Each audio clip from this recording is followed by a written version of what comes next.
Hi everyone, welcome back to Asian Nation Channel. Jadi hari ini aku di luar lagi buat konten Asian Nation Explore. Sebenarnya plan pertama aku pengen pergi ke Benteng Vredenburg. Cuman di Benteng Vredenburg udah dibatasi pengunjungnya, jadi aku decide buat ke Museum Sono Budoyo. Museum Sono Budoyo itu terletak di 0 km di belakang Bank BNI besar, Bank BNI Kota Jogja. Nah, di sini aku pergi sama temanku dan kita beli tiket seharga 3.000 per orang. Jadi aku beli 6.000 total untuk 2 orang. Nah, aku sebenarnya pernah ke Museum Sono Budoyo tapi udah agak lama. Jadi aku curious juga apa sih yang berubah dari museum ini.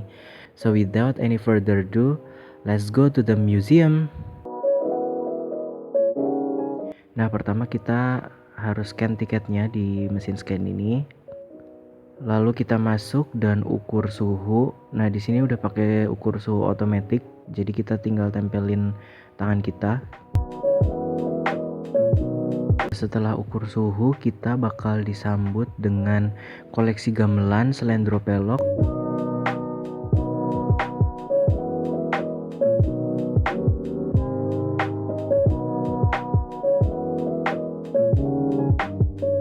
Di ruangan yang pertama namanya ruang pengenalan. Di sini terdapat beberapa koleksi peninggalan dari Kerajaan Mataram kuno. Di ruangan pengenalan ini ada beberapa macam koleksi. Yang ada di belakangku ini ada wayang, dan bisa kita lihat di sebelah sini ada emblem atau logo dari Kerajaan Ngayogyakarta Hadiningrat. Di sebelah sana ada lemari kembar, dan ada satu hal yang menarik yang pengen aku highlight. Jadi di sini ada yang namanya pasren atau kerobongan, dan pasren ini terdiri dari tempat tidur, bantal, guling, kasur kelambu, sepasang patung loro blonyo, sepasang lampu robyong, dan sepasang lampu jelupak. Di sini juga ada batik tulis yang masih original. Selain itu ada topeng dan ada beberapa koleksi lain. Mungkin aku nggak akan highlight semua ruangannya, tapi aku bakal sebutin aja poin-poin yang ada di ruangan ini. Dan kita ke ruangan yang selanjutnya, ke ruang prasejarah. Jadi di ruang prasejarah ini berisi tentang peninggalan-peninggalan prasejarah di Jawa, dari mulai masa berburu, masa meramu, dan juga mengumpulkan makanan. Pada tingkat selanjutnya, manusia mulai bercocok tanam secara sederhana serta melakukan upacara-upacara yang berhubungan dengan religi atau kepercayaan kepada roh nenek moyang. Di ruangan ini juga terdapat beberapa dokumentasi bagaimana cara masyarakat setelah zaman prasejarah bertahan hidup, seperti bercocok tanam, bertani, beternak. Pokoknya kurang lebihnya kehidupan pedesaan, seperti kehidupan pedesaan pada masa sekarang, cuman mereka lebih sederhana lagi dalam melakukan berbagai macam aktivitasnya.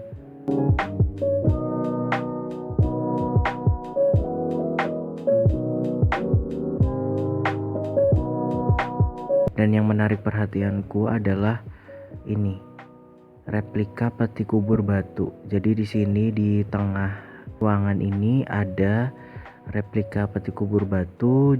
Pada zaman dahulu, jenazah orang yang meninggal akan dibuatkan peti kubur batu yang berbentuk peti yang terdiri atas 6 papan batu.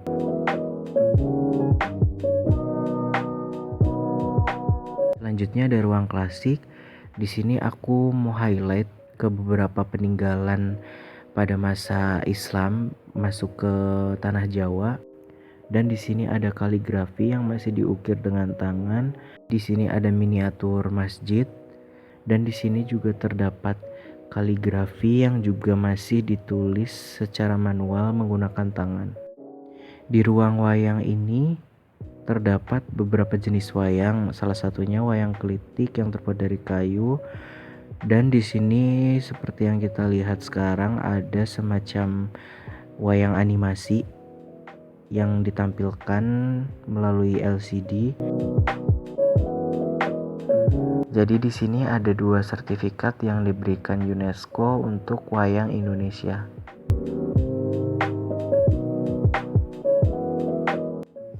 Di ruangan ini memamerkan ukir-ukiran kayu yang terkenal dari Jawa Tengah, antara lain Jepara, seperti gebyok patang aring.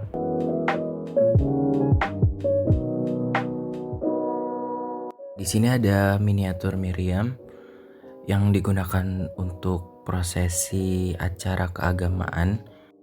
Di sebelah sini banyak koleksi keris dari berbagai macam model dan bentuk.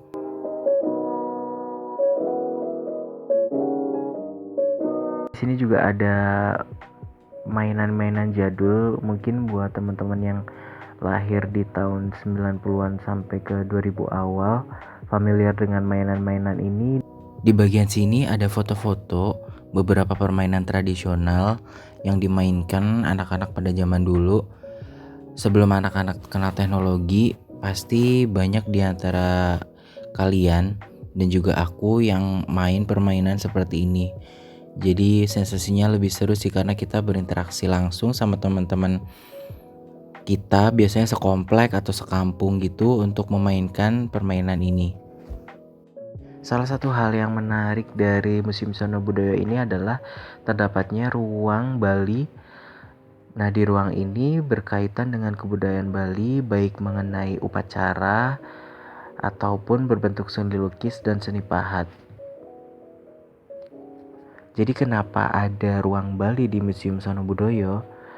Dulu Java Institute sebagai lembaga pengkajian dan pengembangan kebudayaan Jawa yang didirikan pada masa kolonial, wilayah cakupannya nggak cuma ada di Jawa aja, tapi di Madura, Bali, sampai ke Lombok.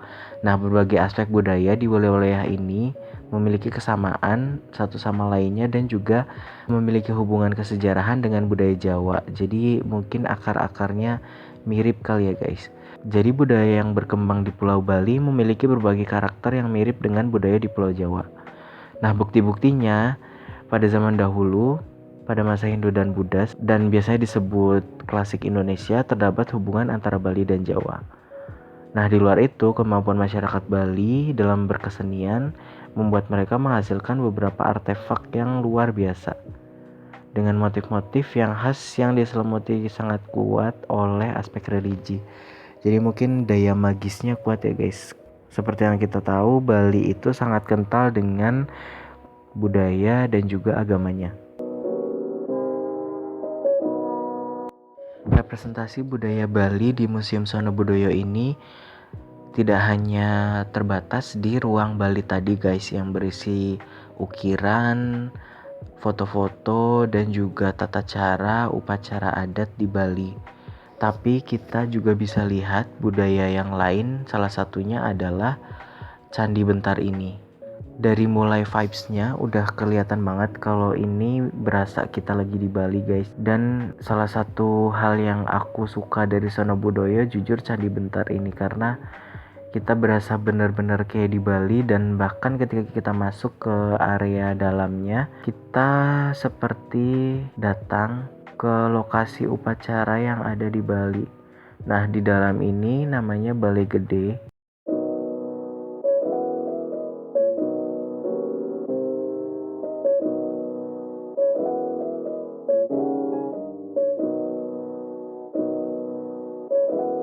Oke guys, jadi itu tadi beberapa highlight tentang Museum Sono Budoyo. Makasih udah ngikutin aku.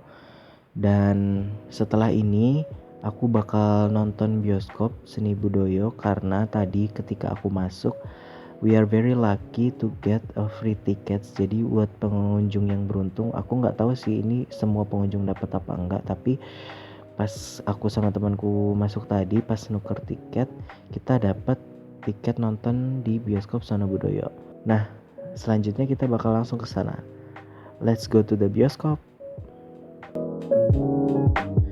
Jadi lokasi bioskopnya ada di kurang lebihnya di belakang Bank BNI persis, dan ini aku tunjukin tiketnya. Tiketnya harganya 10.000 kalau bayar, tapi kita gratis. Jadi kita cuman bayar museum 6.000, tapi kita dapat complimentary tiket nonton berdua 20.000. So without any further ado, let's go to the bioskop. Di sini kita juga bisa lihat jadwal-jadwal untuk di hari-hari dan di jam-jam yang lain. Karena aku kesini hari Minggu, jadi yang diputar pas Ibu untuk Bumi. Sebelum kita masuk ke ruangan bioskop, kita diwajibkan untuk melepas alas kaki kita, entah itu sepatu dan yang lainnya, dan kita harus menggantinya dengan sandal kain yang disediakan oleh panitia. Karena di dalam gak boleh nge-shoot ketika filmnya mulai, jadi aku bakal highlight aja ruangannya. Aku bakal kasih lihat sedikit suasana bioskop Sono Budoyo. Kurang lebihnya kayak gini. Di depan ada screen, ada lukisan, dan ada seat yang sudah dibatasi pastinya.